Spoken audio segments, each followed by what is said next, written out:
My parole officer knows what's best for me. Jamie, get back here this instant, I yelled, my voice echoing off the narrow alley walls as I chased him through the storm. The rain was relentless, a heavier than normal downpour that reduced visibility to nearly nothing. The only thing that guided me through was the sound of Jamie's footsteps splashing against the wet concrete. Police chases often end with a taser's crackle or the metallic click of handcuffs, but Jamie wasn't a criminal. Not tonight. And nothing about this chase warranted such measures. Not when his only crime was braving the storm. Jamie, for heaven's sake, stop. You're going to get hurt out here. My plea was mixed with frustration, lacking the authoritative edge I usually maintained. I was still struggling with the shock of it all. Jamie, the kid I had been supervising for the last 3 months, had ran from the diner we were having coffee in like a startled deer, straight into the downpour. "Can't stop, deputy. No time." His voice carried back to me, strained yet determined. As he rounded a corner and vanished from the alley into the street beyond, I hurtled over an abandoned dumpster, maintaining my momentum, desperate not to lose sight of him. "Running from a cop is never a good look, Jamie." My admonition was cut short as I skidded onto the main street. The wet asphalt was treacherously slick, a glaring difference to the alley's gritty pavement, and I nearly paid the price for my haste. Cursing under my breath, I watched as Jamie nimbly scaled the park's fence and dropped to the other side with ease. There was no way I was attempting that climb in this downpour. Too many risks, too many ways it could end badly.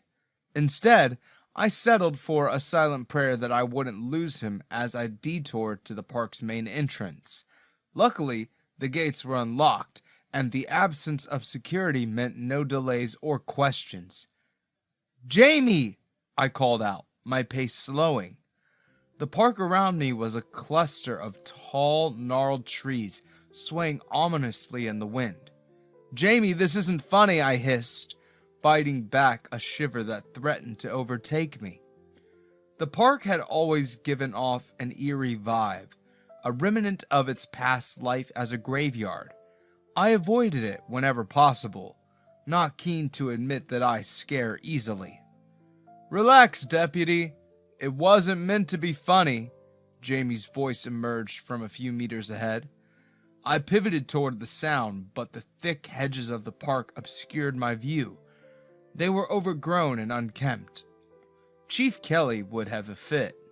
Despite its lack of maintenance, this park somehow remained the city's favorite haunt. "It's freezing, Jamie. Can we please head back to the cafe?" I pleaded, the cold beginning to seep into my bones. "Shh!" Jamie's sharp command to silence echoed around me. "You'll scare him away, deputy." Flabbergasted didn't begin to cover it.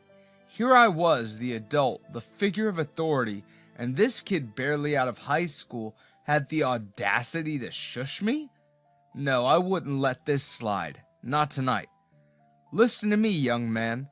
"Cyrus! Cyrus, little buddy, it's me. Come on out here, boy." Jamie suddenly began calling out, his voice laced with a panic that I hadn't known he was capable of. I stood there panting, watching him when a small soaked poodle stumbled out from the bushes. Jamie's entire frame softened. He wrapped the shivering dog in his jacket and turned to head back, a side of him I had never seen before. "You had Mrs. Delaney worried sick, Cyrus," Jamie chided the dog as he held him a little closer. I was dumbfounded.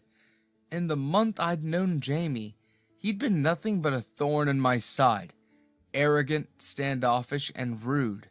I had followed him into the storm and convinced he was up to no good, but I was wrong. He had braved the weather for a lost dog, and that realization struck me harder than the rain. "Come on, deputy, let's get out of the rain," Jamie called out to me, gesturing towards a nearby shelter. We found respite under a gazebo, the rain's relentless drumming a glaring contrast to the silence that fell between us before I decided to break it. "So you bolted into the rain for this little guy?" I said as I settled into the realization. "Yeah, his name is Cyrus. He is Mrs. Delaney's. I saw him run off while we were at the cafe, and I was certain he had gotten lost in the storm," Jamie tried to explain. "So you thought the smartest thing to do was chase after the dog under the rain?" I asked incredulously. "Cyrus is more than just a dog to Mrs. Delaney," he replied, his gaze fixed on the poodle nestled in his arms. "He's the last bit of family she's got left. I just couldn't leave him out there, you know?" I watched him, this enigma of a boy who had been nothing but a hard shell since the day I met him, despite his hard looks and exterior that I had found myself drawn to. There was a softness in his eyes, a tenderness in the way he held the shivering animal that I hadn't thought him capable of. It was a side of Jamie that he didn't show the world, or a side that he probably didn't even want me to see. We didn't speak much as we made our way to Mrs. Delaney's house. The old vet's gratitude was palpable as she took Cyrus into her arms. Jamie brushed off her thanks with a gruffness that didn't quite reach his eyes, and I knew that his tough exterior was just that, an exterior. Later, back in the quiet of the cafe, the storm seemed a world away. I offered Jamie a coffee, a small way of thanking him for the glimpse of humanity he'd shown. He accepted with a nod, his usual bravado absent now. We sat across from each other. Jamie's eyes met mine in defiance. "Don't make this weird, deputy," he said finally, breaking the silence. His voice was firm, but there was an undercurrent of something else, something that sounded suspiciously like vulnerability. It might have been a trick of the light, but it looked as though his cheeks were slightly tinged. I smiled, a small, genuine thing. "I've told you a billion times, I'm not a deputy. Just a regular plain old cop," I reminded him. "Meh, it's either that or I call you Alex," Jamie shrugged, taking the first sip of his coffee. "You can't call me by my first name, Jamie. I'm an officer of the law, plus I'm older than you," I gently warned him. "Yeah, with what, 2 years?" Jamie arrogantly sucked his teeth. It was one of the things I was hoping he wouldn't pick up on, but he was a lot more perceptive than he let on.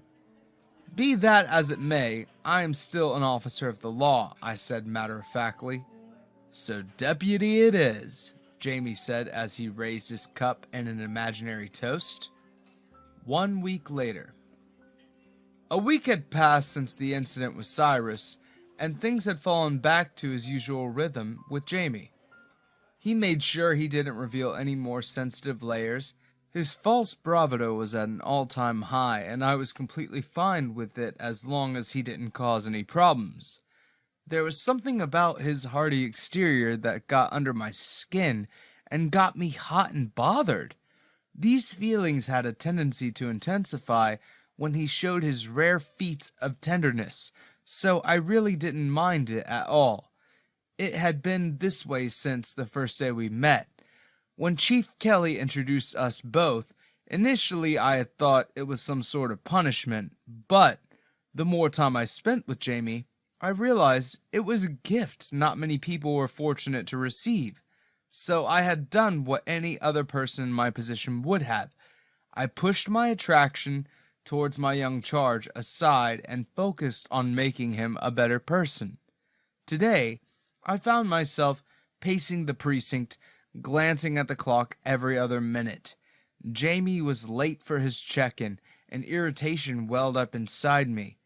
It wasn't like him to miss an appointment without a snarky heads up. Deciding to take matters into my own hands, I left the station and started patrolling the town, checking Jamie's usual spots.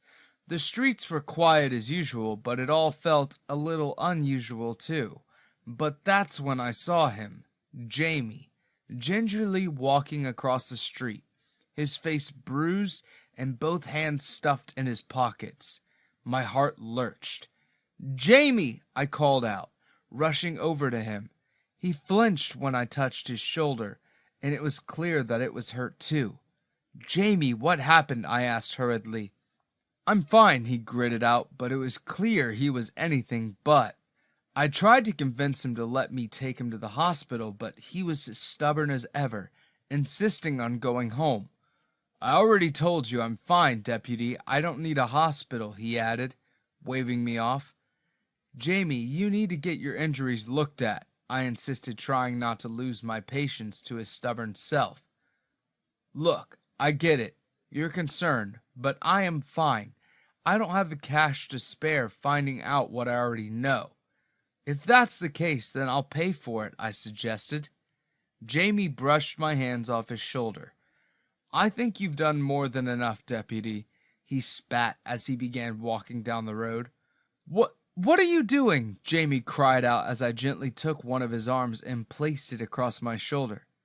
"If you're not letting me take you to the hospital, then the least I can do is take you home." "Tch, do whatever the hell you want, Deputy," he replied, despite leaning the bulk of his weight onto me. 20 minutes later. Jamie's apartment was a stark contrast to the chaos of his life outside. The walls were lined with shelves filled with books, ranging from classic literature to modern poetry. The apartment was silent, save for the soft rustle of my movements as I cleaned the surface of Jamie's bruises. His shirtless body was on full display, no longer concealed by his baggy hoodie. I could see how defined his body was. He was no doubt getting by doing some form of hard labor. It saddened me a little to think that he had to grow up so fast. I swept his brown hair aside and attended to the cut above his eyebrow, and Jamie made sure his dark eyes never left mine. I couldn't tell if it was out of distrust or something else, but I chose not to comment on it. The tension in the air was palpable, a thick cloud of unspoken words and suppressed emotions. I could see the pain etched on Jamie's face, not just from the bruises and cuts, but from the betrayal he felt. "Who did this to you, Jamie?" I asked again, my voice firm, yet laced with concern. I needed him to tell me to trust me with the truth. He hesitated, his eyes darting away from mine. "It doesn't matter," he replied. "It doesn't matter," I insisted, my hand pausing in its ministrations. "You can't just brush this off. Whoever did this needs to be held accountable." Jamie's laugh was bitter. "And what, you'll go after him? You're a cop, Alex, and the person that did this to me is one too." The word cop stung. It was a reminder of the oath I took to protect and serve, even if it meant standing against my own. "He's nothing like me," I said, my voice steady. "Not when they abuse their power." Jamie looked at me then, really looked at me, and I could see the wariness in his gaze. "Why do you even care, Deputy?" he asked, a challenge in his tone. "Because I see you, Jamie. I see the person you're trying to hide, the person you could be, and I'll be damned if I let anyone snuff that out." Jamie's eyes softened, and for a moment I thought I saw gratitude there, but it was quickly masked by his usual bravado. "I don't need a hero, Deputy. I can take care of myself." "I know you can," I replied, resuming my tasks, "but you don't have to do it alone." The silence stretched between us until the first droplets of rain began to patter against the window. "Now you're stuck here. Great," Jamie replied sarcastically, but despite his words, I didn't feel any real venom behind them. I chuckled, the sound surprising even to myself. "I can think of worse places to be stuck." He rolled his eyes, but there was a hint of a smile tugging at the corner of his mouth. "Don't get all sentimental on me. I'll make coffee." As he busied himself with the coffee maker, I found myself watching him. There was a certain poetry to his movements. It was a side of Jamie I hadn't seen before, and it intrigued me. "You know," he said over the noise of the coffee brewing, "I used to write poetry." I raised my eyebrows, taken aback. "Really? I wouldn't have pegged you for a poet." He shrugged, a defensive edge creeping into his posture. "Yeah, well, there's a lot you don't know about me." I wanted to know more, to understand this complex person who defied the labels the world had placed on him. "Share one with me?" I asked. "If you get lucky," Jamie replied offhandedly, putting an end to that venture. "Okay, no poetry, got it. But tell me, I'm curious. Where do you see yourself 5 years from now?" I asked, genuinely interested. "Well, Deputy, that's a pretty fucked up way of asking me what I want to be or become in the future. What are you, 80? Jamie fired back as he handed me my mug of coffee.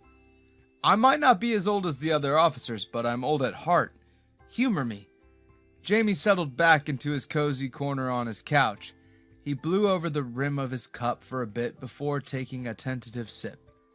5 years from now, that's a long time, but if I'm not bleeding out under a bridge, then I might be well on my way to becoming a veterinarian.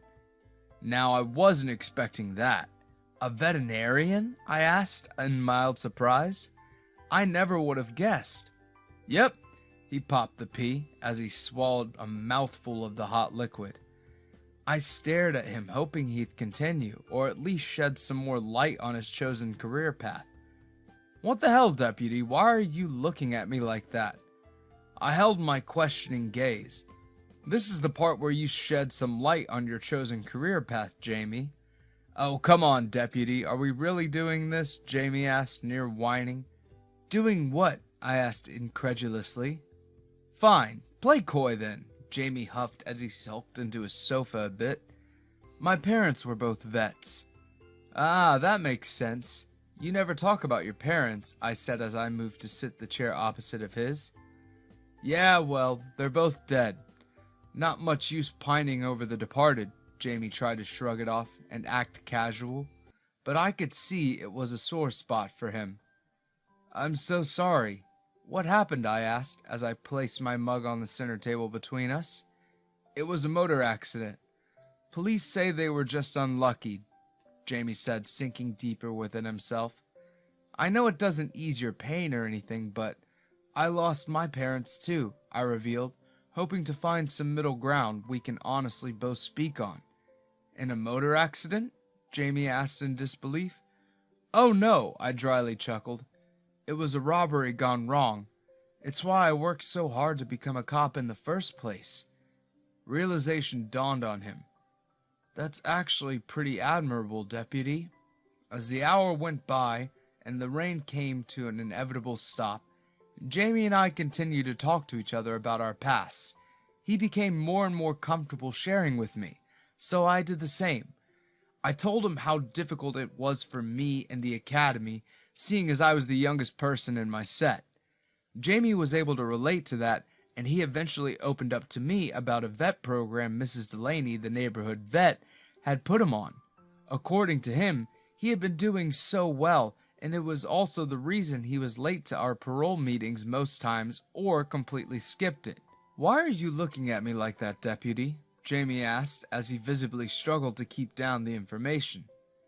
"It's just a little hard picturing you as the model vet student you've painted yourself out to be," I chuckled. "Well, you don't need to for too long. My final exams are in about 2 weeks, and I can't travel to take them," Jamie sulked.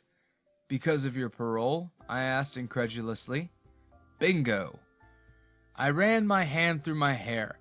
I couldn't imagine how incredibly frustrating that had to be. I wasn't even sure if anything could be done about it, but I would be damned if I didn't try. "Don't give up on the justice system, Jamie. It can be cruel and unforgiving, but at the same time, it can give second chances," I said, rising up to my feet to take my leave. "I'll believe it when I see it, Deputy." "Thanks for coffee today. I'll see what I can do about the officer that hit you," I replied as I bade farewell to Jamie. "I won't be holding my breath, Deputy," Jamie waved back before slamming his front door shut and retreating inside. 2 days later. The following Monday, as I arrived at the precinct, I made a beeline for the chief's office. I had to tell him about Jamie and how he was attacked. I gave 3 rapt knocks on his door before I heard his tired voice say, "Come in, McCall. You're the only one who bothers to knock." I shuffled in, throwing a crisp salute his way as I mentally went over my talking points. "Chief, we have a problem," I began, my voice steady, despite the irritation coursing through my veins. "One of our own attacked Jamie a few nights ago." The chief looked up from his cluttered desk, his expression a mix of concern and skepticism. "Officer McCall, you're making a serious accusation. Do you have any proof? Witnesses?" I shook my head, the lack of evidence gnawing at me. "No, sir, but Jamie wouldn't lie about this. He's scared, Chief. Those officers have beaten him." Chief Kelly leaned back in his chair, the leather creaking under his weight. "Alex, you're the youngest officer in this precinct. You have potential, but you need to learn how the world works. We can't charge our own men based on accusations alone. I'll look into it, but for now, keep a closer eye on your charge." His words stung. "Yes, sir, I understand," I replied, though every fiber of my being screamed in protest. "Is there anything else?" Chief Kelly asked, his tone softening. Jamie's dream flashed before my eyes, the way his face lit up when he spoke of becoming a veterinarian. "Yes, there's a matter of Jamie's veterinary exam. He's been offered a chance to take it interstate. I believe he deserves this opportunity." The chief raised an eyebrow. "Jamie, the same kid I handed off to you?" "The very same one, Chief," I answered without missing a beat. The hesitation was clear on his face. "That's a big risk, Alex. If the kid runs—" "He won't," I interjected, the confidence in Jamie's potential overshadowing my doubt. "I'll take full responsibility. He's come a long way, and I believe in him." After a moment that felt like an eternity, Chief Kelly nodded. "All right, but remember, if he flees, it's on you. Don't let me down." A wave of relief washed over me as I thanked him. "I won't, Chief, thank you." As I left his office, the weight of his words lingered. I had staked my reputation on Jamie's future, and I couldn't afford to be wrong. But deep down, I knew that Jamie was worth the risk. I found myself excitedly waiting to give him the good news when I could. 3 days later, the cafe near Jamie's apartment had become our regular spot, a neutral ground where the lines between parole officer and parolee blurred just enough to allow for candid conversation. Jamie was there when I arrived, his posture relaxed but an ever-present wariness in his eyes. He had changed since our last heart-to-heart. The edges of his defiance softened, revealing just a bit of the person I had come to know. "Hey," I greeted, sliding into the chair across from him. "Hey," he echoed, his voice carrying a hint of that familiar guarded tone. But there was a warmth there too, a sign of the trust we slowly built. I pulled out the folder I carried with me, the one that contained the details of his life as the system saw it. "Let's get started, shall we?" I suggested, though it was more of a rhetorical question. Jamie nodded, and we began the well-rehearsed dance of parole meetings. I asked about his week, the people he'd interacted with, any challenges he'd face. He answered each question with brevity that was both frustrating and endearing. It was a routine that had become comfortable in its predictability. But today, as I watched him speak, I noticed the slight tremor in his hands, the way his eyes darted away when I mentioned his future. There was something different, an undercurrent of tension that hadn't been there before. "Jamie," I said, setting aside the folder. "Talk to me. What's going on?" He hesitated, a frown creasing his brow as he wrestled with the words. "It's just, I've been thinking a lot about what you said, about second chances and possibilities." I leaned forward, my interest piqued. And I want to believe it. I want to believe that there's something more for me out there, he admitted, his gaze finally meeting mine. The vulnerability in his eyes struck a chord with me, a reminder of why I'd chosen this path. There is, I assured him. You've got so much potential, Jamie. You need to give yourself the chance to see it. He nodded and rose to his feet. Can we finish this at my place? I've got to do a little cooking for Mrs. Delaney later. The sooner I get started, the sooner I can finish. I simply nodded, grabbed my things, and fell into stride with him as we exited the coffee shop and began our walk back to his place. We hadn't gotten too far from the coffee shop when I remembered. Oh my goodness, I completely forgot, I suddenly exclaimed, but Jamie was unfazed. What's the matter, Deputy? Don't tell me you forgot to buy extra donuts. Honestly, I'd forgotten that too, but this was much more important. No, not that, I said, waving his silly remark aside. I placed my arm around his shoulders and drew him close. I spoke to the chief about your exams and got him to agree to let you take them. Jamie's eyes lit up, the usual shadows that lingered there momentarily chased away by a spark of hope. You're kidding, he said, his voice a mix of disbelief and cautious optimism. No joke, I assured him, my arm still around his shoulders. You're going to take those exams, Jamie. For a moment, we just stood there on the bustling sidewalk, the world moving around us in a blur of colors and sounds. Then Jamie's laughter broke through, a genuine, heartfelt sound that I hadn't heard from him before. It was infectious.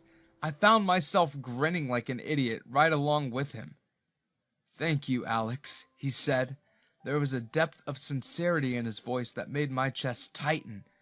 I don't even know how to thank you. Well, you mentioned you'd be cooking tonight. I want in. I had no idea why I had asked that, and I had hoped he wouldn't get mad. But Jamie just rolled his eyes. The smile never left his face. Yeah, fine. I guess it's only fair. You know, you could always refuse, you know. I decided to give him an out, so I didn't box him into anything. Jamie stopped in front of me and turned to face me. You took a chance on me. Not a lot of people do that. Plus, I've come to like you, Deputy. He said the last part with a smile that made my heart skip several beats. What context was he speaking in? Did he mean platonically or romantically? My head was spinning with all the possibilities. Jamie paid me no mind. He resumed walking ahead of me, and I had to break into a light jog to catch up. As we approached his apartment, we had fallen into a comfortable conversation. Jamie talked animatedly about what he would cook, about Mrs. Delaney's dog Cyrus, and how the old poodle had taken a liking to sleeping on his bed despite having his own perfectly good dog bed. 2 hours later. Dinner was a casual affair. Pasta with a sauce that Jamie claimed was his created recipe. We ate and talked, the conversation flowing as easily as the wine he insisted on opening. And when the meal was done, Jamie stood to clear the plates, but I caught his hand stopping him. Leave it, I said. We've got something more important to discuss. Jamie looked at me, a question in his eye. I took a deep breath, the gravity of the moment settling over me. Jamie, I want you to know, whatever happens, I'm here for you. Not just as your parole officer, but as someone who cares. The words hung in the air heavy and significant. Jamie's hand trembled slightly in mine, and then he was moving closer, closed the gap between us. His hug earlier in that day had been a thank you, but when he kissed me, it wasn't anything like that. It was his way of showing me that my feelings weren't one-sided, not by a long shot. It was Jamie's way of showing me that the emotions we'd both been fighting since the day we met had blossomed in a way we had not seen coming. We ended up spending the night together, not because of the wine or the storm outside, but because it felt right. Because Jamie wasn't just my parolee anymore. He was someone I had come to care and believe in, And I wasn't just his parole officer any longer. I was the person who had seen the potential in him that no one else had bothered to look for. 1 week later. The days following Jamie's departure for his exams were a mix of relief and restless contemplation for me. The quiet gave me space to think. I cared for Jamie, more deeply than I had anticipated, and it was a realization that both thrilled and terrified me. When Jamie returned from his interstate trip, the pride in his eyes was unmistakable. He had aced his exams, missing a perfect score by a hair's breadth. We decided to celebrate. The evening was perfect. Laughter and stories shared over clinking glasses and savory dishes. But as we returned to Jamie's apartment, a sense of finality settled over me. I knew what I had to do, what was right in the eyes of the world we lived in. "Jamie," I began, the words heavy on my tongue, "we need to talk." He looked at me, a frown marring his brow as he sensed the shift in my tone. "What's wrong, Deputy?" I took a deep breath. "This is... us... It can't continue. It's not right. I'm your parole officer and you're my responsibility. We crossed a line." Jamie's expression hardened, a mask of defiance slipping into place. "So that's it then? You're just going to walk away?" "It's not that simple and you know it," I countered, my resolve wavering under the intensity of his gaze. He stepped closer. "Tell me you don't feel anything for me, Deputy. Tell me, and I'll let you walk away without another word." I couldn't lie. Not to him. Not to myself. "I do feel something, Jamie. More than I should, but..." We broke away, breathless. Jamie's eyes, usually so full of challenge, now reflected a turmoil that mirrored my own. "Deputy," he said, his voice steady despite the emotions I saw dancing in his eyes. "As much as I hate to admit it, you're right. We can't do this. Not now." The words stung, even though they were what I had been trying to convince myself of all along. "Jamie, He held up a hand, stopping me mid-sentence. "No, let me finish. I got a sponsored veterinary internship at the institution where I took the exams. They saw something in me, something I didn't even see in myself until recently. I could feel the pride swelling inside me, pride for the man he was becoming. That's amazing, Jamie. You deserve all of this, but how did you manage that?" "It's all thanks to Mrs. Delaney. She didn't think I would be able to make the exams because of my parole, so she spoke to the chancellor on my behalf and put in a good word for me. It also helps that I have a real-life experience working for her." Jamie couldn't keep the proud grin off his face. "That's amazing, Jamie. Things are looking up for you," I said, placing a hand on his shoulders. "Yeah, but it means we'll have to part," he continued, his gaze dropping to the floor. "For the foreseeable future. And I know if we don't take this time, I might never get another chance like this. We might never get a chance to be us." "We'll do what's necessary," I said, my voice firm with resolve I didn't feel. "For you, for your future." Jamie nodded, and I could see the determination set in his jaw. "I'll make you proud, Deputy. I'll make something of myself, and then, who knows?" "Who knows?" I echoed, allowing myself a small smile. We spent one last evening together, not as parole officer and charge, but as two people who had stumbled into something rare and precious. And as we spent the night in each other's arms again, the world outside stood still, completely forgotten. By the time dawn crept through Jamie's curtains several hours later, I knew that no matter what the future held, this was where I was meant to be. Getting Jamie the approval to travel for an extended period of time was quite tricky, but with the chief in full support, we were able to convince the higher-ups that he had been a stellar citizen in the last couple of months. Furthermore, before Jamie left, Chief Kelly's investigation into the cops who had beaten him up bore fruit. They were both stripped of their badges and made to stand trial. With Jamie out of the picture for the next 2 years, I rose through the ranks and still made sure to keep in touch with him.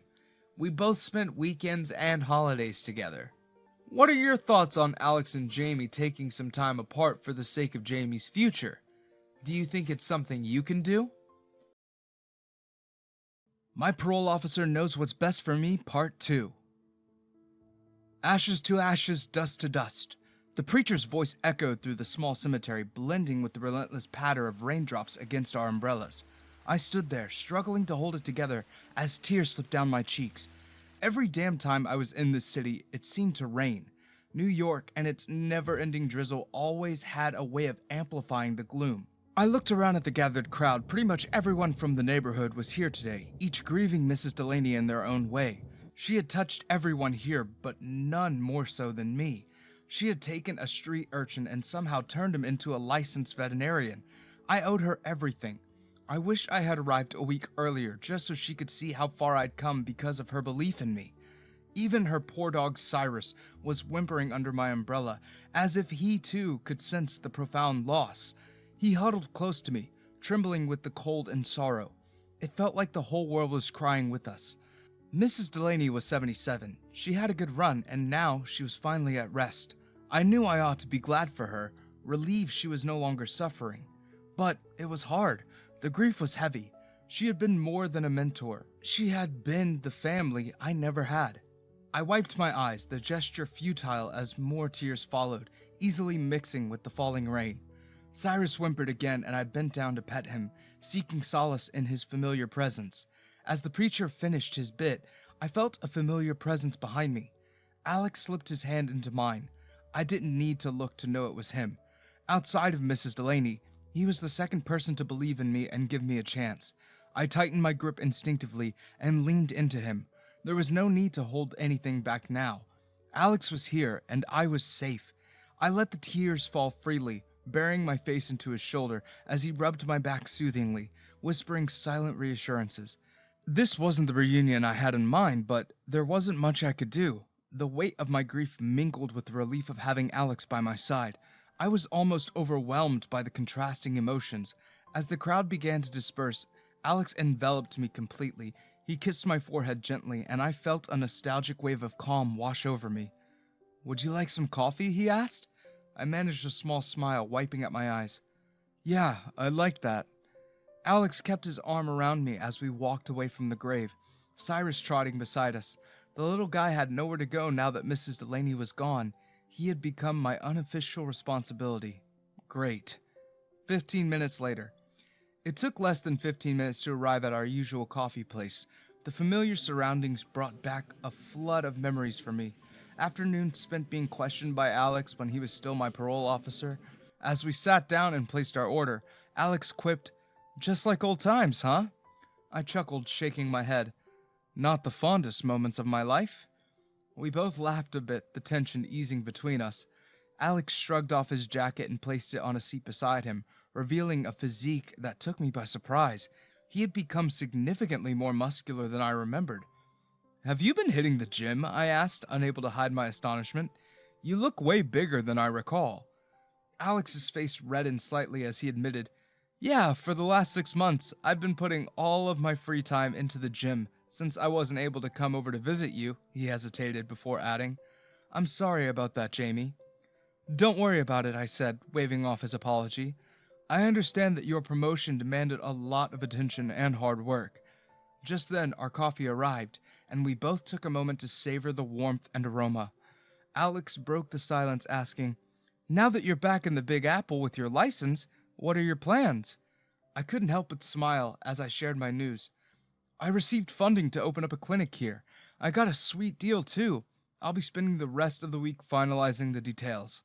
"That's fantastic," Alex said, his enthusiasm infectious. "How about a dinner date this weekend just to celebrate?" "Absolutely.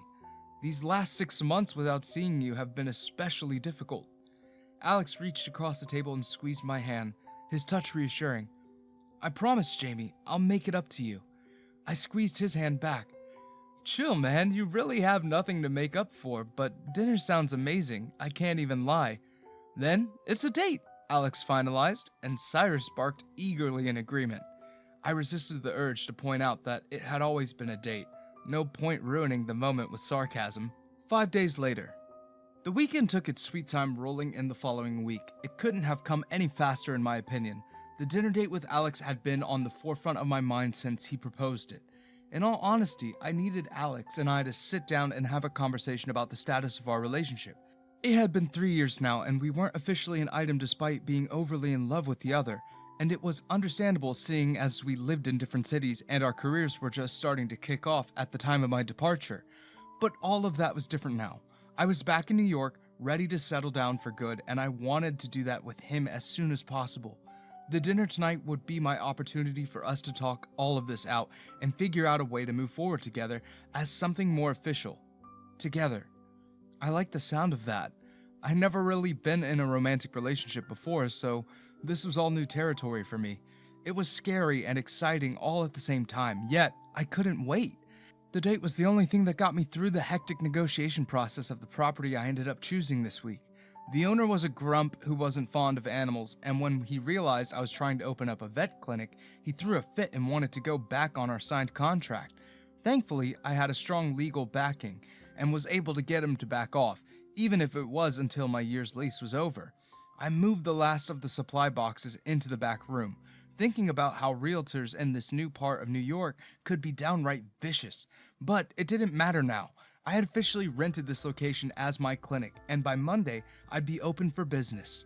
The sense of pride was overwhelming. I took a moment to look around the space, envisioning the bustling, thriving clinic it would soon become once I turned my lights on. A sudden light filled the lobby, catching my attention. I hurried out to see a police cruiser pulling into the garage. My breath hitched when I saw Alex step out. It had been over 3 years since I'd seen him in uniform, and the sight was almost overwhelming. I was about to pepper him with comments when my eyes locked with the person driving the cruiser. The ruffishly handsome man with the buzz cut and a slit on his eyebrow looked strikingly familiar, but I couldn't place him. I realized I'd been staring longer than was polite when the policeman waved from the wheel. Feeling a bit flustered, I waved back awkwardly. "Hey, Jamie," Alex greeted me with a smile, bringing my focus back to him. "Looks like everything's coming together." "Yeah," I said, forcing a smile. "Just about ready to open on Monday." The driver stepped out of the car and walked around to join us. "You must be Jamie. Alex talks about you all the time. It's good to finally see you in person," he said, stretching out his hand. I shake his hands firmly, and the sensation of familiarity heightens the moment our palms make contact, and I try to ignore it as best as I can. "It's always nice to meet a work buddy of Alex," I replied, trying to keep my tone neutral. "I hope you're not causing him too much trouble." The stranger's eyes seemed to sparkle with mischief at my accusation. "Oh, don't worry about me. I can't cause him any more trouble than you did when you both first met." I'm taken aback by his response. Just how much did this guy know about me? Alex glanced between us, sensing the tension, but choosing to ignore it. "Jamie, this is Paul, my new partner. I've been showing him the ropes for a while now." The newly identified Paul took this as his cue to let go of my hand and take a step back. "I should be on my way. I still need to make a few stops before calling it a night." Alex clapped him on his shoulder good-naturedly. "Good work today, Paul. I'll see you bright and early tomorrow." Paul throws him a lazy salute before sauntering off to the police cruiser and starting its engine. Alex pulls me by the waist as the police cruiser pulls out of the parking lot. "You ready for our dinner date tonight?" It takes me a full second before the words register. Absolutely," I said, genuinely looking forward to it. I could use a break from all of this. Alex beamed. He almost seemed more excited than I was for the date. "Come on, man, help me close up so we can get going." He nodded, but he still held on to me as I tried to leave. "What's the matter, Alex?" He didn't respond. Instead, he leaned in close and gently took my lips in his. The kiss lasted for all of 10 seconds, and it was exactly what I needed. I could feel the stress from the entire week melt away at his touch. "Damn," I breathed out, surprised by the effect his kisses still had on me. It always felt like the first time with him. "You have no idea how badly I've wanted to do this all day," Alex breathed out. Annoyingly, I could feel the heat on my cheeks at his words. I hated how vulnerable I could be around him. "Let's close up and get going. We don't have much time," Alex said, ushering me back to the clinic. 2 hours later. 2 hours later, Alex and I had closed up the clinic together. We hopped into a cab and drove back to his place so he could get changed for our dinner date. What I didn't expect was to walk into a candlelit dinner waiting for us in his apartment. The soft glow of the candles and the mouth-watering aroma of food completely caught me by surprise. "Alex, this is... wow," I said, completely taken aback by his thoughtfulness. Alex smiled, pride evident in his expression. "Ever since that day you cooked for me and Mrs. Delaney, I've been taking cooking classes. I wanted to make something special for you." My heart warmed at his confession. "You did all this for me?" "Yeah," Alex nodded, guiding me to the table. "It's a spaghetti and steak dish. I hope you like it." He really didn't have to. I would have been fine with plain old burgers and milkshakes. This was the extra mile. I took my seat, still marveling at the effort he had put in. "I'm sure I will love it. This looks amazing." We settled into our meal, the conversation flowing easily as we caught up on the past few months. Alex spoke animatedly about his work, mentioning the new recruits and their training. "You know, Paul's the brightest of the bunch," Alex said between bites. "He's got great potential as a cop. Quick thinker, sharp instincts." I found myself intrigued, my mind wandering back to the mysterious police officer I have briefly met earlier. "He seems like a good guy. What's he like off duty?" Alex laughed. "Paul? He's a bit of a mystery, even to us. Keeps to himself mostly, but when he opens up, he's got a great sense of humor. Dedicated, too. He's really passionate about the job." I nodded, swirling my fork in my spaghetti. "I got that impression. He seemed very... focused." "Yeah," Alex agreed. "He's had a tough past, but he's channeling it into his work. Reminds me a bit of you, actually." I smiled at that, feeling a connection to the young officer I barely knew. "Maybe I'll get to know him better." "Maybe," Alex said, his tone softening as he reached across the table to take my hand. "But tonight, it's just about us." I squeezed his hand, feeling the warmth and reassurance in his touch. We finished our meal, the conversation drifting to lighter topics as we enjoyed each other's company. By the time dessert came around, I felt a sense of contentment I hadn't experienced in a long time. "This was perfect, Alex," I said softly, looking into his eyes from where I lay on his chest. "Thank you." Alex smiled, leaning in to kiss my forehead. "Anything for you, Jamie. I'm just glad we're here together." I leaned into the kiss, feeling the warmth of Alex's lips on my forehead. The closeness between us felt electric. I couldn't help but smile as he pulled back slightly to look at me. His eyes were filled with a tenderness that made my heart race. "Jamie," he whispered, his voice low and filled with emotion. "I've missed this. I've missed you." "I've missed you too," I replied, my voice just as soft. He looked at me knowingly. "Let's take this upstairs." 2 weeks later. The following weeks were a myriad of activities. I spent countless hours putting the finishing touches on my new clinic, making sure every detail was perfect. Between setting up equipment, organizing supplies, and handling the inevitable last-minute crisis, I barely had time to catch my breath. But despite the hectic schedule, I found moments here and there to spend with Alex. Each time we were together, it felt like therapy for my soul. He made all the long hours worth it. Alex would swing by every now and then, and he would come with lunch and sometimes dinner, and it was beautiful. His actions made me begin to think that maybe there was really no need for labels. I mean, what if I brought it up and he didn't like the idea? What if it ruined everything we had built in the last few years? Like I mentioned before, I'm pretty new to all of this, and I don't want to make a costly mistake. I don't know what I would do if I lost him. One night, after a particularly busy day, I was just about to close up the clinic when I heard the unmistakable sound of a police siren. My heart leaped, and I glanced out the window, expecting to see Alex. But when the squad car pulled into the lot, I saw that it wasn't Alex driving. It was his new partner, Paul. Paul stepped out of the car and hurried to the back seat, where he carefully lifted out a small bundle. As he approached, I realized it was a cat, clearly injured and in distress. "I saw it fall out of a tree while I was on patrol," Paul explained, his voice tinged with concern. "I didn't think twice about bringing it here." I nodded, already slipping into professional mode. "Let's get it inside and see what we can do." Together we worked to treat the cat, which had a fractured paw. Paul was surprisingly gentle and attentive, following my instructions without hesitation. It didn't take long to set the bone and bandage the paw, but by the time we were done, I was impressed by his willingness to help. "Thanks for bringing it in," I said as we finished up. "You probably saved its life." Paul shrugged modestly.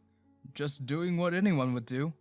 I led him to the back room where I poured us both a cup of coffee, and we easily began chatting about our jobs and life in New York. So, how long have you been with the force? I asked, sipping my coffee. Paul leaned back, smiling. Almost a year and a half. And you? Same for me in the vet field. I guess we're both gluttons for punishment, I chuckled. Paul laughed. What made you choose veterinary work? I thought of Mrs. Delaney. I had a rough childhood, but my mentor believed in me and loved animals. Her passion inspired me to give back. Paul nodded. She sounds amazing. She was. What about you? Why the police? Paul's gaze drifted. My older brother was a cop. I wanted to follow his path and honor his memory after he passed.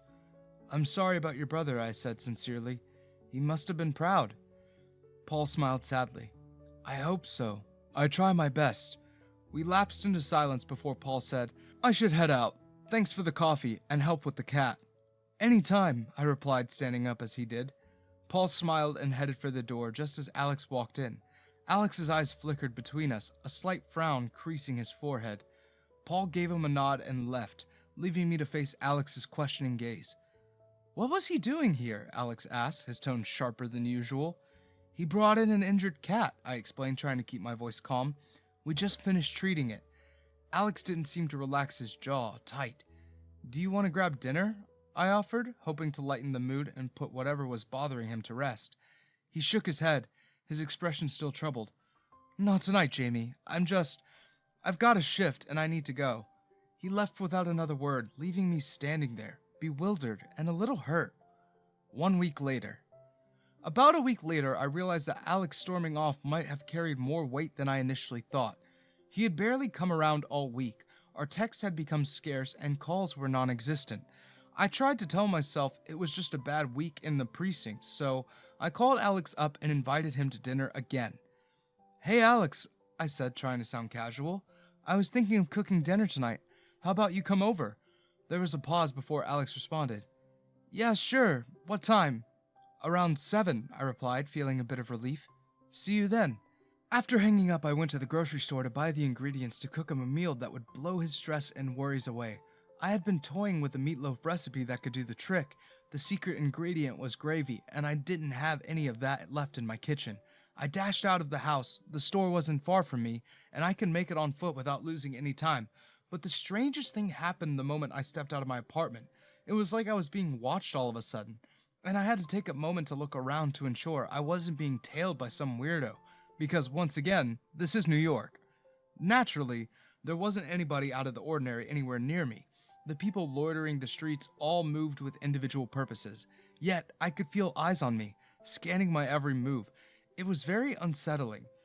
Chucking up the feeling to a product of my imagination, I grabbed the gravy from the store and make haste back home, all the while looking over my shoulders occasionally because the strange feeling did not let up. What I did not expect was to collide with someone in my haste.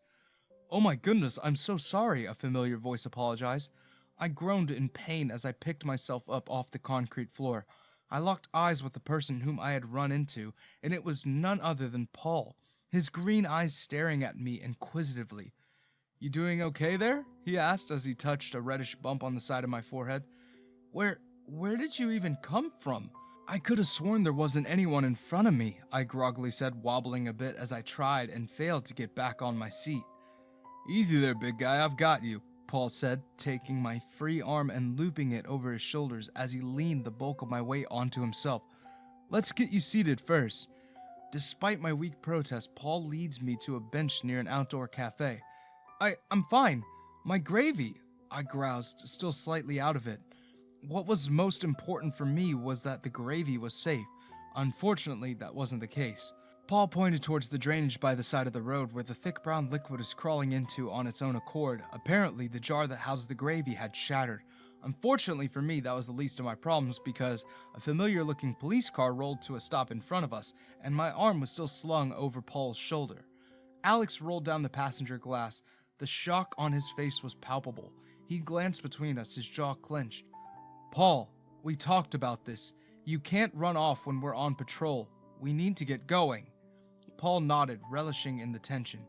You take care, Jamie. I'll see you around, he said, patting my arm before heading back into the car. Alex held my gaze for a few moments. There was nothing outside of hurt and betrayal, and I wanted nothing more but to speak and clear up the situation, but I was still very dazed and out of it. Why was Alex looking at me like that? Why wouldn't he speak to me? I watched them drive off, guilt twisting in my gut. Yet the most pressing thing on my mind was calling an ambulance because it felt like I was losing grip on consciousness. 8 hours later. Thankfully, it was nothing but a mild concussion. The ambulance took me straight to the hospital and the doctors ran some tests and insisted I rested until I discovered my strength. By the time I got out, it was several hours past the agreed dinner time, and I felt it was best I stopped by Alex's to clear the air on what happened earlier in the day with Paul. I knocked on his door tentatively, and when he opened it, he looked more irritated than surprised. "Jamie, what are you doing here?" he asked. "I came to talk," I said, pushing past him into the living room. "What's going on, Alex? You've been distant all week, and earlier today you just acted like I wasn't even there." Alex closed the door and turned to face me, his eyes hard. "You really don't know?" "Know what?" I shot back, exasperated. "You and Paul," he said, his voice rising. "Twice now. Are you two seeing each other behind my back?" I stared at him, incredulous. "Are you serious? Paul and I are barely acquaintances. I bumped into him on the streets today. Literally," I yelled, pointing to the side of my head covered by a large band-aid. Alex shook his head, looking away. "I'm sorry, but I don't believe you. It seems like every time I turn around, you're with him. And to make matters worse, you're all he talks about at work. I feel like I'm being boxed out here." Alex's voice rises to match mine. "That's ridiculous, Alex," I said, my own anger reaching new heights. "You're the one who's been pushing me away. You're the one who stormed off and hasn't been around, and now you're accusing me of cheating? Unbelievable." I turned and walked out, slamming the door behind me. The night air was cold against my skin, but it did nothing to cool the fire of anger and hurt burning inside me. 2 days later. That weekend, I decided not to open the clinic. I needed to relax somehow because the tension was really getting to me. So, I took Cyrus for a seriously overdue walk. As we strolled through the park, my mind kept drifting back to Alex and our argument. I couldn't believe how little he thought of me. It hurt more than I wanted to admit. As Cyrus and I strolled through the park, the fresh air and the sight of other people enjoying their day helped a bit. But that all went down the drain when I eventually took note of most of the couples loitering around the park. This was a bad idea because now all I can think about was Alex and how my biggest fears were coming to life little by little. I was slowly losing him, and I didn't know what to do. The thought of waving the white flag crossed my mind, but it didn't make sense. Alex had accused me of something I didn't do. I couldn't take that lying down. An incoming text interrupted my line of thought as I grabbed my phone. My heart sank when I saw Alex's name on the notification bar. "Jamie, why did you bother coming back to New York if you were just going to abandon me in the end?" I read the line of text several times over as I desperately tried to understand what he was talking about. It didn't make any sense. Yes, I was mad at him and I had taken some space to myself, but leave him? That was absurd. I had to reach out to him. I dialed Alex and his line rang for several seconds without him picking up. Just as when I was about to call it quits and head over to his place, he picked up. "Alex, what the hell are you talking about?" I asked, trying to keep my voice steady. "Paul told me everything. I confronted him last night, and he came clean to me," Alex said, his voice heavy with hurt and anger. "He said you and him are going out now. I know you don't owe me anything, Jamie, but the least you could have done was be honest with me." With that, Alex ended the call. I froze for a moment, gears turning in my head. Once they clicked into place, I saw red. I stormed out of my apartment, heading straight to Paul's place. It was the shortest 15-minute power walk I had ever embarked on, but as I moved through the busy streets, it all started to make sense to me. Paul somehow had to have been intentionally trying to get between Alex and me. I'm not sure why, but I was intent on finding out. Once I arrived, I pounded on the door as if he owed me money, scaring off some of the neighbors idly milling about. When Paul opened the door, he looked smug, as if he'd been expecting me. "What the hell is your problem, Paul?" I demanded, not having much time for pleasantries. "Why are you doing this? Why are you lying to Alex?" Paul leaned against the door frame, unbothered.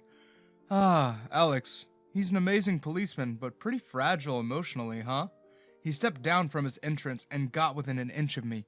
"Ruining your relationship with Alex is the least I could do." "Why?" I asked, my voice shaking with restrained fury. Paul's expression darkened. So you really don't see the family resemblance, he scoffed. Typical. Stop screwing around, Paul, I warned him. My blood had begun to simmer. It was never a good sign. Well, since you're so blissfully unaware, one of the officers you and your not boyfriend, Alex, got dismissed 3 years ago because they beat you up was my older brother. The revelation sent chills down my spine. It was an incident I remembered all too well. But you said your older brother was dead. I didn't want to believe it. Oh yeah, I lied. He's alive. And this, he said, gesturing between me and him, is revenge. Are you insane? I roared. Your plan doesn't even make sense. How is this revenge? Paul sneered, stepping even closer. You think so? You think I haven't thought this through? I don't need to completely ruin your lives because at the end of the day, I'm a cop. What I need is to see you both suffer. I need you and your perfect boyfriend to experience the kind of pain my brother and I were forced to endure when he got fired. Paul wiped the lower part of his face with a sleeve before continuing. When I heard Mrs. Delaney was sick, I was overjoyed, and when she passed, I knew it was the perfect time to strike. I knew you'd be vulnerable, and so far, the results, it's been satisfying. I clenched my fist, my fingers nearly drawing blood from my palms.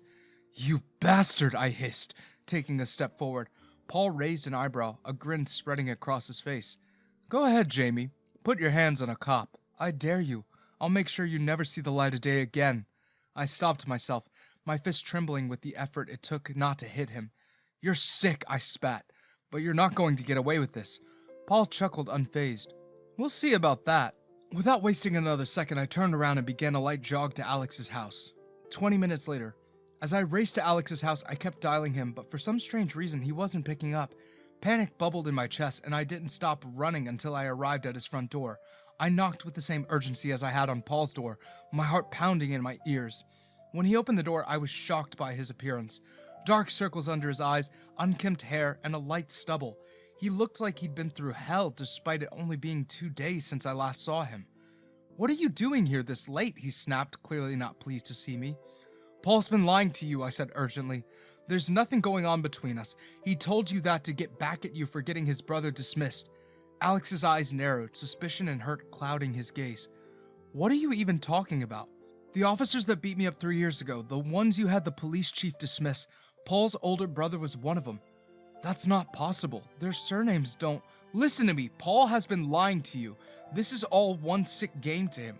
Why should I believe you, Jamie? Because it's the truth, my voice breaking. I only have eyes for you, Alex. We stood there, tension thick in the air. I could see the conflict in his eyes, the doubt and pain. Finally, he sighed and stepped aside, letting me in. We went to the kitchen, and he made us each a cup of tea in silence. I still find this hard to believe, Alex murmured. I nodded slowly. It was surreal for me, too. One moment I was trying to plan the rest of my life with the man I love, and the next we were almost being forced apart. I'm sorry for my behavior, Alex said quietly, staring into the cup. I didn't know what to do after waiting for you to come back for 3 years, only for you to move on to my new partner. I reached across the table and took his hand, the warmth of his touch grounding me. That was never the case. I came back for you, Alex. His eyes softened, but the hurt was still there. Do you really mean that, Jamie? Because it feels like everything is falling apart. My heart ached seeing him like this. Yes, I mean it. Alex looked away, his jaw tightening. Gosh, I feel so stupid. I should have known better than to believe him. We sat in silence for a moment, the weight of everything settling around us. I decided to address the elephant in the room, my heart pounding in my chest. Alex, I think it's time we made this official. I don't want any more misunderstandings or doubts. Is this something you still want to do? He looked up at me, hope flickering in his eyes. You mean that? After everything? I nodded, my resolve firm. Will you officially be my boyfriend and potential life partner? A smile broke across his face, and he squeezed my hand, his grip strong and reassuring. This is the weirdest way I've been asked out, but yes, I would love that. As we sat there, sipping our tea, I felt a weight lift off my shoulders. The road ahead might still have its challenges, but for the first time in a long while, I felt like we were on the right path together. We finished our tea and moved to the living room, sitting close on the couch. The warmth of Alex's presence next to me was comforting, and I leaned into him, missing these moments of intimacy with him. Thank you for coming tonight, Alex said softly, his arm around my shoulders. I don't know what I would have done if you hadn't. I looked up at him, my heart full. I'll always come for you, Alex, no matter what. Slowly we leaned in, our lips meeting halfway. As we pulled away, Alex rested his forehead against mine.